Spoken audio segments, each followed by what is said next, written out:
আজ আমরা কলকাতা নিয়ে একটু গভীরে আলোচনা করব। মানে আমাদের হাতে যেসব তথ্য এসছে সেগুলো বলছে এই শহর কি করে ভারতের প্রথম বৈদ্যুতিক শহর হয়ে উঠল।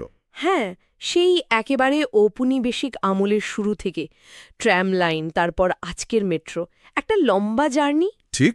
আর আমাদের লক্ষ্য হলো এই তথ্যগুলো একটু নেড়েছেড়ে দেখা, মানে বোঝা যে এই বিদ্যুতায়ন কলকাতার পরিচয়টাকে কিভাবে গড়ে তুলেছে।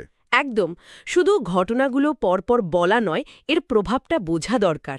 তাহলে চলুন একদম শুরুতে যাই, সেই প্রথম বিজলিবাতি জ্বলার মুহূর্তে। খুব ইন্টারেস্টিং একটা ঘটনা। হ্যাঁ, খুবই ইন্টারেস্টিং।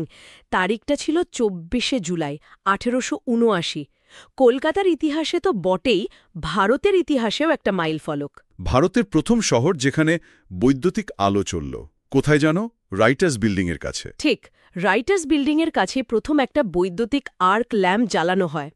ভাবুন একবার, চারিদিকে গ্যাসের আলো বা তেলের আলো, তার মধ্যে হঠাৎ বিদ্যুতের ঝলকানি। লোকে নিশ্চয়ই অবাক হয়ে গেছিল।